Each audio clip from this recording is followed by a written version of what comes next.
അങ്ങനെ സ്റ്റെപ്പുകൾ കയറി 4-ാം നിലയിലെത്തിയതും അവിടുത്തെ നഴ്സ് സ്റ്റേഷനിലേക്ക് വീണ്ടും ഓടാൻ നേരാണ് നിരഞ്ജൻ ലിഫ്റ്റിൽ നിന്നും ഇറങ്ങി ഇങ്ങോട്ടേക്ക് നടക്കുന്നത്. ഓടുന്നതിനിടയിൽ അവളത് കണ്ടില്ലായിരുന്നു. പിന്നെ എല്ലാം പെട്ടെന്നായിരുന്നു. അവളും വീണു, കൂടെ അവനെയും വീഴ്ത്തി. അമ്മേ എന്നും പറഞ്ഞ് കണ്ണടച്ചതേ ഓർമ്മയുള്ളൂ. കണ്ണു തുറന്നപ്പോൾ കാണുന്നത് സർവ്വതും ചുട്ടരിക്കാനുള്ള ദേഷ്യത്തോടെ വലിഞ്ഞു മുറുകിയ മുഖവുമായി ദേ സിംഹം നിൽക്കുന്നു. അല്ല, നിരഞ്ജൻ ഡോക്ടർ നിൽക്കുന്നു. പിന്നീടാണ് അറിയുന്നത് അവളിപ്പോഴുള്ളത് അവൻ്റെ നെഞ്ചിലാണെന്ന്. അമ്മോ, നീ തീർന്നടി, തീർന്ന് എന്നും ആത്മകഥം പറഞ്ഞുകൊണ്ട് അവൾ ചാടി എഴുന്നേറ്റു. പിന്നാലെ അവനും. മുഖത്ത് 2 ഉണ്ടക്കണ്ണുണ്ടല്ലോ, അതവിടെ ഫിറ്റ് ചെയ്തതേ പിന്നെ എന്തിനാ? അവൻ കടുപ്പിച്ചു പറഞ്ഞു. ഇയാൾ രാവിലെ തുടങ്ങിയതാണല്ലോ എൻ്റെ കണ്ണിനെക്കുറിച്ച് കുറ്റം പറച്ചിൽ എന്നും മനസ്സിൽ പറഞ്ഞു. തൻ്റെ കണ്ണ് ഉണ്ടക്കണ്ണാണോ എന്നറിയാൻ വേണ്ടിയുള്ള തത്രപ്പാടിൽ അവൾ മുഖം ചെരിച്ച് നോക്കുന്നത് കണ്ടതും നോൺസെൻസ് എന്നും പറഞ്ഞവൻ ധൃതിയിൽ നടന്നു നീങ്ങി.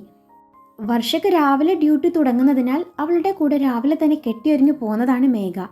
അവരുടെ ഓഫീസ് തുറക്കുന്നത് പോലും 8 മണിക്ക് ശേഷമാണ്. മുറ്റത്തെ ഗാർഡൻ ബെഞ്ചിലിരുന്ന് അതുവഴി പോകുന്ന പയ്യന്മാരെയൊക്കെ വായി നോക്കി ഒരുവിധം സമയം തള്ളി നീക്കി. സെക്യൂരിറ്റി ചേട്ടനാണെങ്കിൽ അവളെ എന്തോ ഒരു അന്യഗ്രഹ ജീവിയെ പോലെ നോക്കുന്നുണ്ട്. 8 മണി കഴിഞ്ഞു. ഓഫീസിൻ്റെ ഫ്രണ്ട് ഡോർ ഓപ്പൺ ആയി. പിന്നെ അങ്ങോട്ട് ജനപ്രവാഹമായിരുന്നു. 9 മണി കഴിഞ്ഞാണ് HR മാനേജർ രാഹുൽ വരുന്നത്. ശേഷം അയാളെ കണ്ടു. അയാൾ അവൾക്ക് വേണ്ട നിർദ്ദേശങ്ങളൊക്കെ നൽകി. മേഘ അയാളുടെ ക്യാബിനിൽ നിന്നിറങ്ങി ഒരു ഭാഗത്തേക്ക് തിരിഞ്ഞു നടക്കാൻ നേരാണ് വിഹാൻ തൻ്റെ MD ക്യാബിനിലേക്ക് വരുന്നത്. വിഹാൻ അവളെ ശരിക്കും കണ്ടിരുന്നു, എന്നാൽ അവൾ അവനെ കണ്ടിരുന്നില്ല. അന്നേരം അവൻ്റെ കൈ അവൻ്റെ നെറ്റിയിലെ മുറിവിലേക്ക് നീണ്ടു. അവൻ്റെ മനസ്സിലൂടെ അവളുടെ അമ്പലത്തിൽ വെച്ചുള്ള പ്രാർത്ഥനകളൊക്കെയും കടന്നുപോയി. അവൾ അവിടെ നിന്ന് നടന്നു നീങ്ങി എന്നറിഞ്ഞ വിഹാൻ രാഹുലിൻ്റെ ക്യാബിനിലെത്തി സംസാരിക്കാൻ തുടങ്ങി. അതിൻ്റെ കൂടെ മേഘയെക്കുറിച്ച് ചോദിച്ചറിയുകയും ചെയ്തു. ശേഷം അവിടെ നിന്ന് ഇറങ്ങാൻ നേരം രാഹുലിനോട് പറഞ്ഞു, രാഹുൽ, ആ ന്യൂ സ്റ്റാഫിനെ എൻ്റെ ക്യാബിനിലേക്ക് വരാൻ പറഞ്ഞേക്ക്. അത് കേട്ടതും രാഹുൽ തൻ്റെ കീഴ്ജീവനക്കാർക്ക് അതിനു വേണ്ടിയുള്ള ഇൻഫോർമേഷൻ കൊടുത്തതും മേഘ അടുത്ത നിമിഷം MDയുടെ ക്യാബിനിൽ മുന്നിലെത്തി. വിഹാൻ രാഹുലിനോട് സംസാരിച്ച് പുറത്തിറങ്ങാൻ നേരാണ് ശങ്കർ മഹാദേവൻ്റെ കോൾ വരുന്നത്. അങ്ങനെ അവൻ അച്ഛനുമായുള്ള ഫോൺ സംഭാഷണം തുടർന്നു. ഇതേ സമയം MDയുടെ ക്യാബിനിൽ മുന്നിലെത്തിയ മേഘ നോക്ക് ചെയ്ത് പെർമിഷൻ ചോദിച്ചിട്ട് കിട്ടാഞ്ഞതും അവൾ രണ്ടും കൽപ്പിച്ച് അകത്ത് കയറി. അപ്പോൾ അവിടെ ആരും ഇല്ലായിരുന്നു. എന്തായാലും കയറിയില്ലേ, ഇനി പുറത്തിറങ്ങേണ്ട, MD ഇപ്പോൾ വരുമായിരിക്കും, അതുവരെ ഇവിടെ വെയിറ്റ് ചെയ്യാം എന്നും കരുതി അവൾ അവിടെ നിന്നു. MDയുടെ ചെയറിന് ഓപ്പോസിറ്റ് ഉണ്ടായിരുന്ന കസേര അവളെ നോക്കി ചിരിക്കുന്നുണ്ടായിരുന്നു. എങ്കിലും വേണ്ട, ഇനിയിപ്പോൾ MDക്ക് അത് ഇഷ്ടമായില്ലെങ്കിലോ എന്ന് കരുതി കസേരയെ നോക്കി പറഞ്ഞു, വേണ്ട കുട്ടാ, നമുക്ക് ഇനി ഇരിക്കാലോ. ശേഷം അവൾ മുറി മുഴുവൻ കണ്ണോടിച്ചു.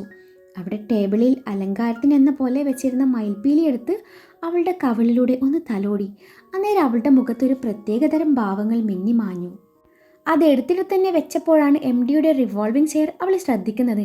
അതിലൊന്ന് ഇരുന്നാലോ എന്ന് കരുതി MD വരുന്നില്ല എന്ന് ഉറപ്പുവരുത്തി. ശേഷം അതിനൊന്ന് തൊട്ട് തലോടി. അതിൽ നിന്നും വമിക്കുന്ന പ്രത്യേകതരം പെർഫ്യൂമിൻ്റെ ഗന്ധം അവൾ ശരിക്കും ആസ്വദിച്ചു. ശേഷം അതിൽ കയറിയിരുന്നു.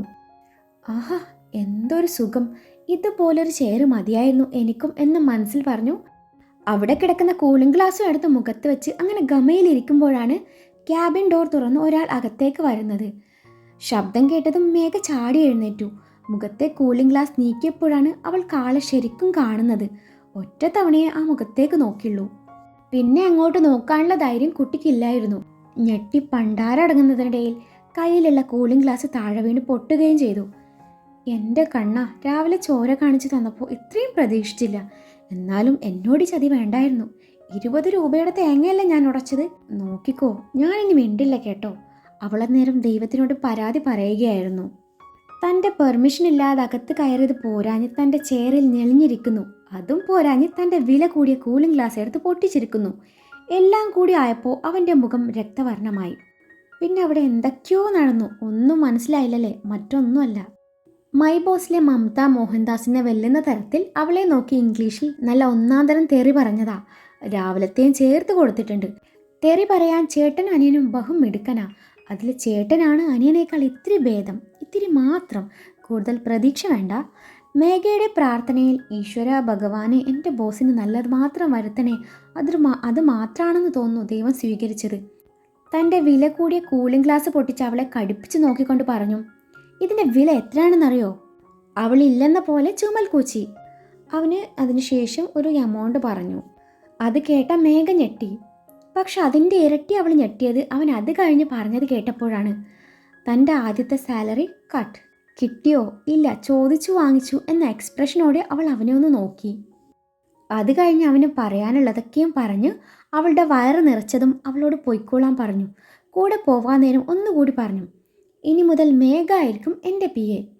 ഇപ്പം എങ്ങനെ ഇരിക്കണ്, പണി വാങ്ങാൻ മേഘയുടെ ജീവിതം ഇനിയും ബാക്കി. ഓക്കെ താങ്ക് യു സർ, എന്നാൽ ഞാനങ്ങോട്ട് എന്ന് പറഞ്ഞതും അവൻ തൻ്റെ ചൂണ്ടുവിരലാൽ പൊക്കോ എന്ന് ആംഗ്യം കാണിച്ചു. ക്യാബിനിൽ നിന്നും പുറത്തിറങ്ങിയ മേഘ ചിന്തിക്കുകയായിരുന്നു. എന്തൊക്കെ ആഗ്രഹങ്ങളായിരുന്നു. ജോലി കിട്ടുന്നു, പണിയെടുക്കാതെ അങ്ങനെ തട്ടിയും മുട്ടിയും പോണു. ആദ്യ ശമ്പളം വാങ്ങിച്ചു, പിന്നെ ഒരാഴ്ച ലീവ് എടുത്ത് താനും വർഷയും അങ്ങ് മസനഗുഡി വഴി ഊട്ടിയിലേക്ക് പോകാൻ പറ്റിയില്ലേലും ഏതെങ്കിലും വഴി കൂടി എങ്ങോട്ടേലും ഒരു ട്രിപ്പ്. അവസാനം പവനായി ഡെഡ് ബോഡിയായി. എന്നാലും എൻ്റെ കണ്ണ, എന്നോടിത് വേണ്ടായിരുന്നു കേട്ടോ. ബോസാണത്ര ബോസ്. വല്ല പെട്ടിക്കടയിൽ നിന്ന് വാങ്ങിയ കൂളിംഗ് ഗ്ലാസ് ആയിരിക്കും അത്. അതിനെ ബ്രാൻഡഡ് എന്നും പറഞ്ഞ് എൻ്റെ ശമ്പളം കട്ട് ചെയ്തത് ചെകുത്താൻ എന്നും പറഞ്ഞവൾ അവൾക്ക് അനുവദിച്ച സീറ്റിൽ പോയിരുന്നു. അമ്മ അവിടെ അടിച്ചു പൊളിക്കുന്നുണ്ടാവും. മേഘ ഇരുന്ന് ചിന്തിക്കുവാണ്. ഇതേ സമയം മേഘ അവിടെ നിന്ന് പോയതും വിഹാൻ തൻ്റെ മുറിയിൽ അവൾ നടത്തിയ പരാക്രമങ്ങളൊക്കെയും തൻ്റെ ലാപ്പിൽ കൂടി കാണുകയായിരുന്നു. അവളുടെ ആ മയിൽപ്പീലി സീൻ കണ്ടതും രൗദ്രഭാവം നിറഞ്ഞ മുഖം ശാന്തമായത് അവൻ പോലും അറിയാതെയായിരുന്നു. ഇതേ സമയം സർജിക്കൽ വാർഡിലേക്ക് നടന്നു വരുന്ന നിരഞ്ജനെ കണ്ടതും വർഷ ഒരു നിമിഷം കണ്ണിമ ചിമ്മാതെ നോക്കിപ്പോയി. ഗ്രേ കളർ പാൻറ്റും ബ്ലാക്ക് ഷർട്ടും ആയിരുന്നു അവൻ്റെ വേഷം. ഷർട്ട് ഇൻ ചെയ്ത് വെച്ചിട്ടുണ്ട്.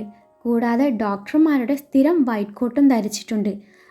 ഷർട്ടിൻ്റെ മുകളിലത്തെ ബട്ടൺസ് ഓപ്പൺ ആയി കിടക്കുന്നതിനാൽ കഴുത്തിൽ കിടക്കുന്ന സ്വർണ്ണമാല നല്ലതുപോലെ കാണാം. കയ്യിൽ കിടക്കുന്ന വാച്ച് കണ്ടാൽ അറിയാം വില കൂടിയതാണെന്ന്. ഒരു കയ്യിൽ സ്റ്റെത്തും പിടിച്ച് കൂടെയുള്ള ജൂനിയർ ഡോക്ടറോട് എന്തോ സംസാരിക്കുന്നുണ്ട്. അവളുടെ നോട്ടം ഡോക്ടറുടെ മുഖത്തേക്ക് നീണ്ടു. നല്ല ഗോതമ്പിൻ്റെ നിറമാണ് ആൾക്ക്. അധികം വെളുത്തിട്ടില്ല, എന്നാൽ ഇരുനിറവുമല്ല. അല്ലേലും ആണുങ്ങൾ ഒരുപാട് വെളുത്തിരുന്ന കാണാൻ വലിയ ഭംഗിയുണ്ടാവില്ല. ഇതെൻ്റെ അഭിപ്രായമല്ല കേട്ടോ, വർഷയുടേതാണ്. കറുത്ത മുടിയിഴകൾ അല്പം വളർന്നതിനാൽ നടക്കുന്നതിനിടയിൽ അല്പം നെറ്റിയിലേക്ക് വീഴുന്നുണ്ട്. കട്ടിയേറിയ പുരികവും ചെറിയ നീണ്ട കണ്ണുകളും, നീണ്ടു കൂർത്ത നാസിക, ട്രിം ചെയ്ത് സെറ്റ് ചെയ്ത് വെച്ച താടിയും മീശയും. റോക്കി ബായെ പോലെ കട്ടത്താടിയും മീശയൊന്നുള്ള ആളല്ല കേട്ടോ നമ്മുടെ ഹീറോ. ഭംഗിയുള്ള ആ മുഖത്ത് അതിലും ഭംഗിയിൽ ചുവപ്പ് കലർന്ന പിങ്ക് അതരങ്ങൾ. അങ്ങേരെ അങ്ങനെ ഇങ്ങനെ നോക്കിയിരുന്നാലേ എൻ്റെ സാറേ ചുറ്റുള്ളതൊന്നും നമുക്ക് പിന്നെ കാണാനേ പറ്റില്ല.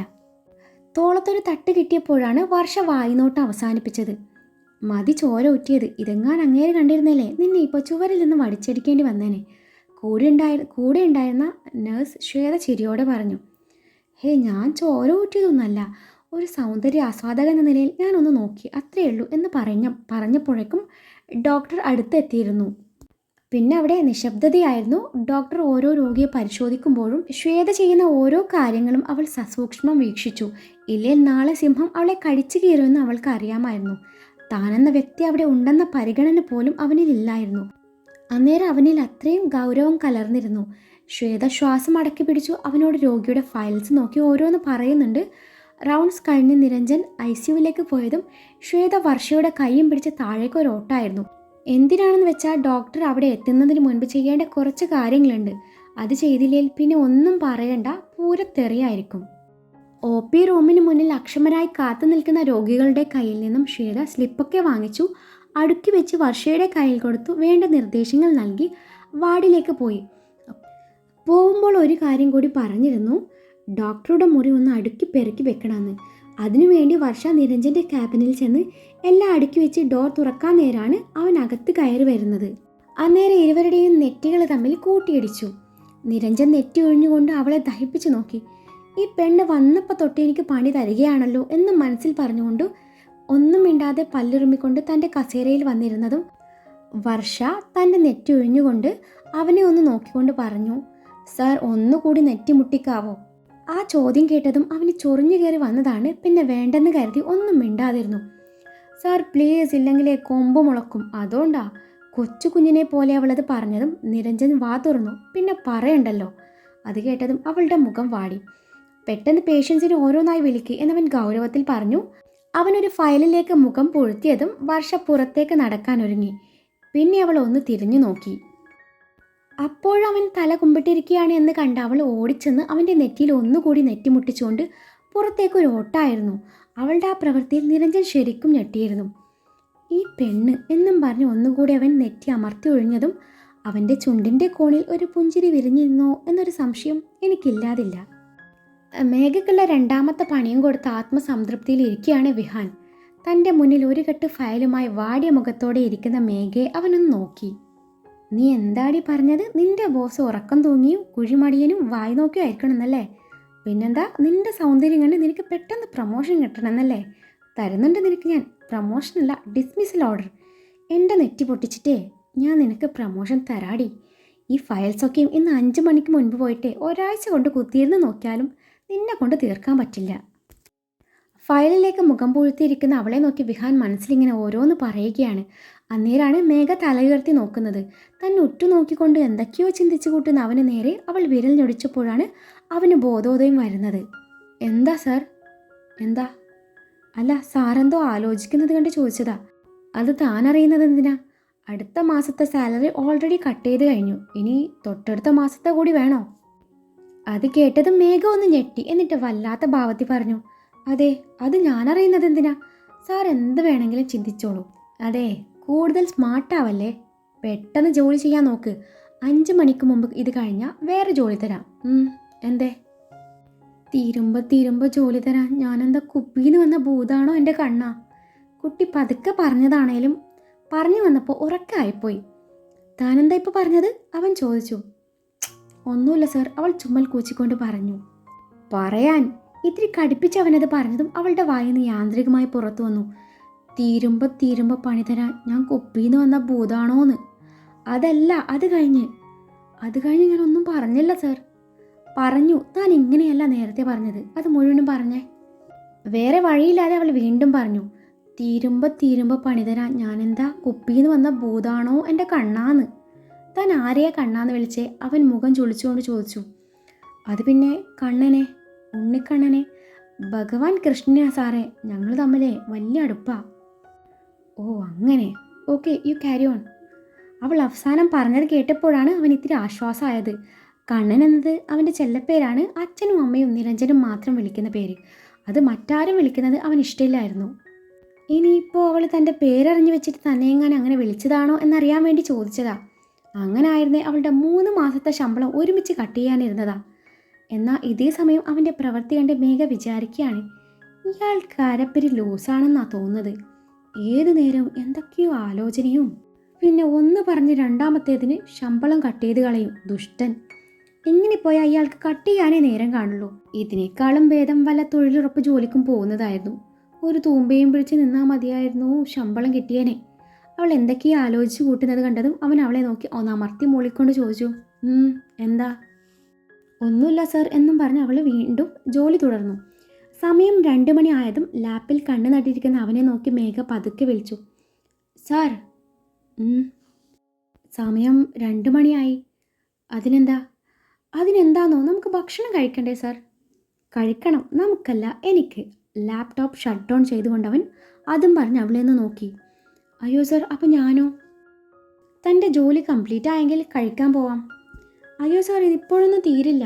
എന്നാൽ തീരുമ്പോൾ കഴിച്ചാൽ മതി. അയ്യോ സാർ, എനിക്ക് സമയത്തിന് ഫുഡ് കഴിച്ചില്ലേ തല കറങ്ങും, പിന്നെ ബോധവും പോവും. അതുണ്ടായിട്ട് വേണ്ടേ പോവാൻ?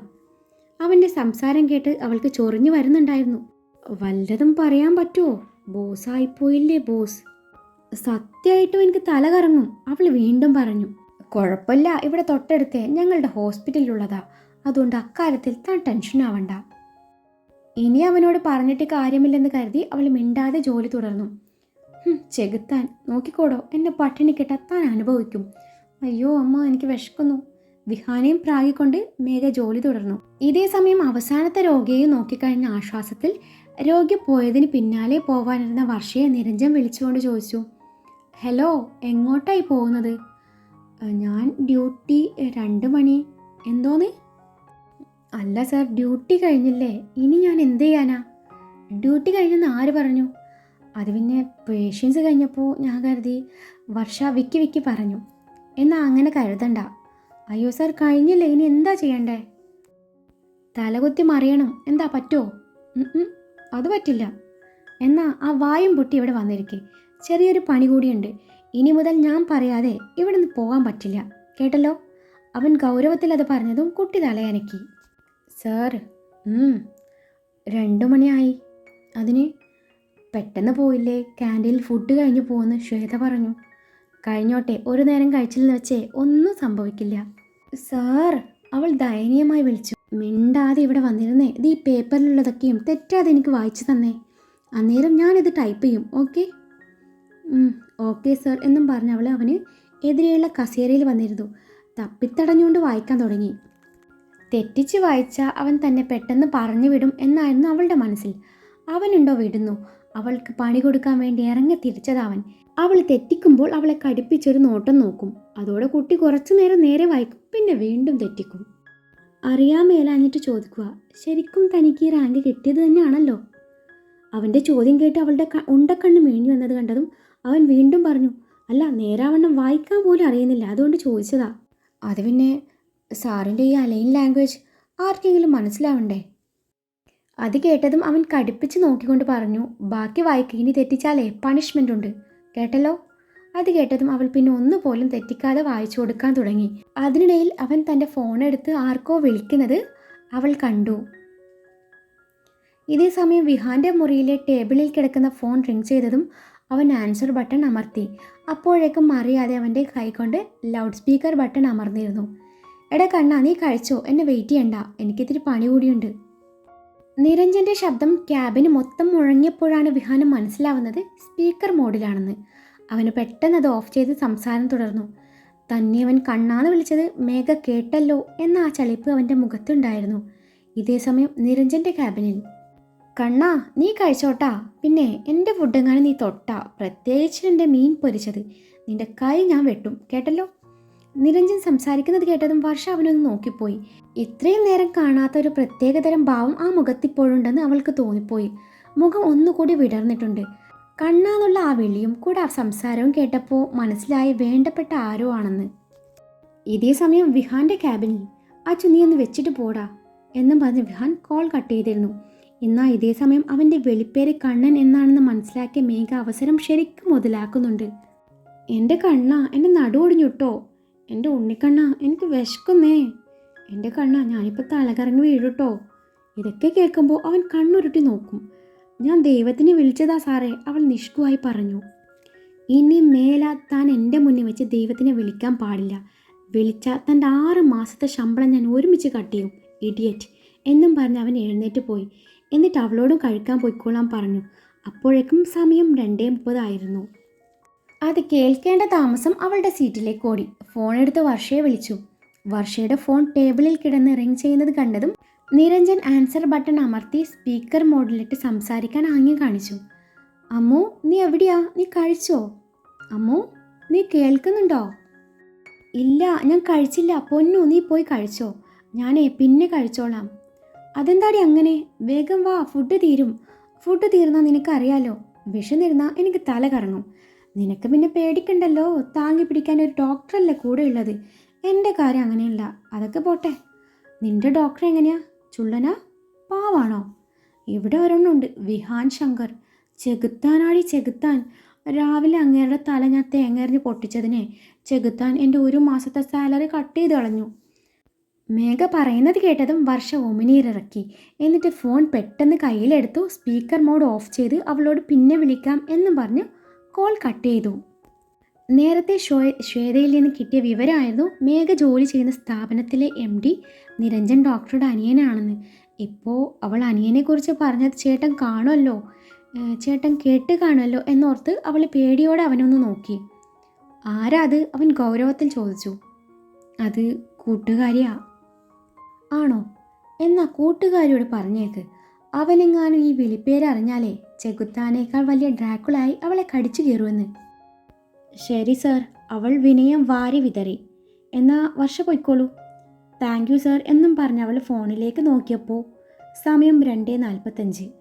അവൾ ക്യാബിൻ വിട്ടിറങ്ങാൻ നേരാണ് നിരഞ്ജൻ വിചാരിക്കുന്നത്, ഇനി ഇവൾ ചക്കിക്കൊത്ത ചങ്കരനാണെങ്കിലോ, ഇനി എനിക്കും വല്ല ഇരട്ട പേര് കാണുമോ എന്നതറിഞ്ഞിട്ട് തന്നെ ബാക്കി കാര്യം എന്ന് മനസ്സിൽ വിചാരിച്ചു. വർഷയെ വിളിച്ചു. വർഷ ഒന്ന് നിന്നേ. എന്താ സർ? താൻ എൻ്റെ നമ്പർ ഫീഡ് ചെയ്ത് വെച്ചോ, ഇനിയിപ്പോൾ എന്തെങ്കിലും അത്യാവശ്യം വന്നാൽ വിളിക്കാമല്ലോ. ഈ ഡോക്ടർക്ക് പെട്ടെന്ന് എന്ത് പറ്റിയാവോ എന്ന് മനസ്സിൽ പറഞ്ഞുകൊണ്ട് ശരി സർ എന്നും പറഞ്ഞ് അവൻ നമ്പർ പറഞ്ഞു കൊടുത്തത് അവൾ നോട്ട് ചെയ്ത് അവിടെ നിന്ന് പോയി. അവൾ തനിക്ക് ഇരട്ടപ്പേരിട്ടിട്ടുണ്ടെങ്കിൽ അവളുടെ ഫോണിൽ സേവ് ചെയ്ത് വെച്ച് കാണും എന്ന ഉദ്ദേശത്തോടെയാണ് അവൻ നമ്പർ കൊടുത്തത്.